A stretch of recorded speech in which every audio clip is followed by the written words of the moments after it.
Hello students, in today's video we're gonna talk about CNS stimulants. So basically you have seen when the central nervous systems act, the drugs which are acting on the central nervous systems can inhibit or stimulate.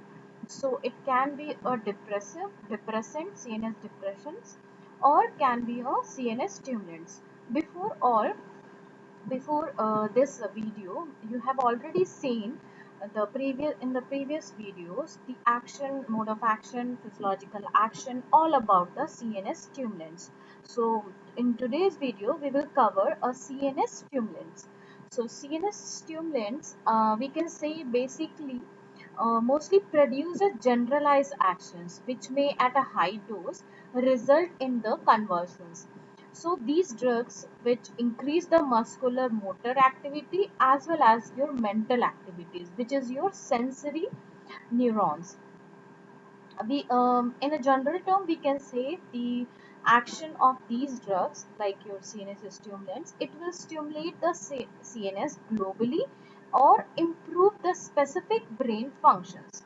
So their effect vary from the increase in the alertness, awakefulness, like as with your caffeine, and the production of conversions as with the striking, and sometimes leads to death in overdose. So it should be used in a limited quantity, otherwise it will lead to the death. So now we will see the classification. So basically CNS stimulants are classified into three classes. First is your respiratory stimulants, which is also known as analeptics. Examples are doxapram and nicotinamide. And psychostimulants, examples is amphetamine, cocaine, you already know all about these things, methylxanthines and caffeine. Conversants are examples are strychnine, lebatazole, picrotoxin. Now we will see individual drug action, how these are acting as a CNS stimulant. So in a respiratory stimulant, it stimulates the respiration and also used to respiratory failure. So it can be these drugs can be used in a safety margins and can produce a convulsions. So basically the most important drug for the respiratory stimulant is doxapram. It acts on the brainstem and the spinal cord and increase the activity of the medullary, respiratory and vasomotor centers. So the normal daily adverse effect noted for the doxaprams are the nausea and vomiting, restlessness, hypertension, tachycardia, arrhythmia, cough, and convulsions, because they are activating the medullary respiratory actions. So the use of these drugs are mostly as an infusion, IV as an infusion, about 1 to 2 mg per kg per hour as an analeptics in acute respiratory failure or in a apnea in premature infants which do not respond to the theophyllis. At that time we can use a doxapram for the premature infants in case of apnea. Nicotamides are not used due to the convulsions. Next class is psychomotor stimulants. In this psychomotor stimulants, the most important drug is the methylxanthine, which is a substitute of caffeine. Caffeine is basically present in your coffee, tea, coca. Theophylline is present in your tea. Theobromine in coca. So all these drugs are we are using in our day-to-day life, like coca powder, coca chocolates, or tea, coffee. They stimulate our CNS and it help us to it help us to improve our brain activity. If we see the action, it basically affect your central nervous system by increasing the mental alertness, and it decreases the fatigue and increase the sense of well-being. It also increases the motor function and stimulate the respiratory centers. At a high dose of methylxanthine, it increases the anxiety. You can see if you are drinking so much of coffee or a tea, you get very anxious, you get insomnia, you will not able to sleep properly, you get irritate, nervousness is also a case, and restlessness. If we see on the symptoms, cardiovascular system, it increases your heart rate, increases your output, and there will be no change in the blood pressure. If it produces the vasodilation, then it will decreases your blood pressure. If we see the function action on the kidney, it causes a diuretic, means increase in the urine outflow.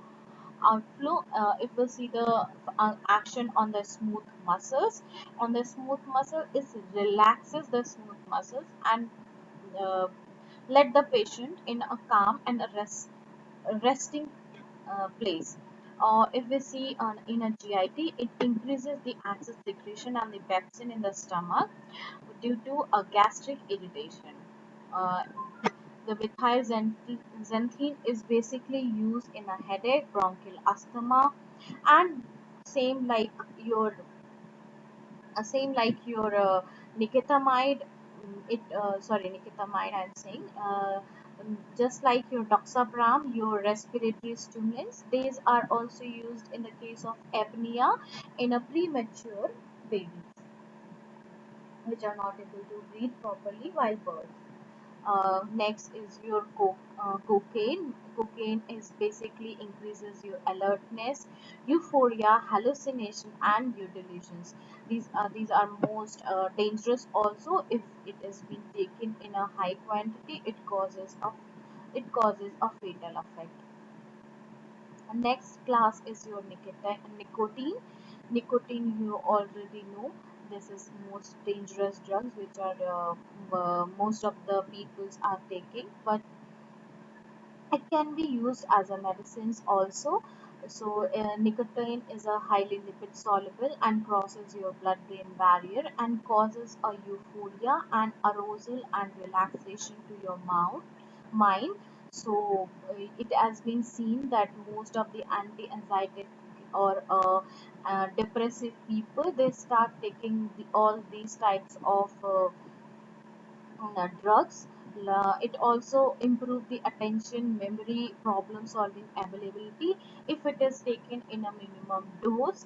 And if it is taken in a minimum dose, it acts as a medicine, and it relaxes your it improves your availability in a situations, or in accordance with the memory or the attention. But if nicotine is used in a high dose, it causes a respiratory paralysis and hypotension, so it should be in the control way.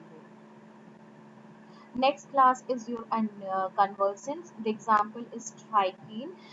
It is a alkaloid seed of Strychnus nuxmomita, and it is a potent convulsant.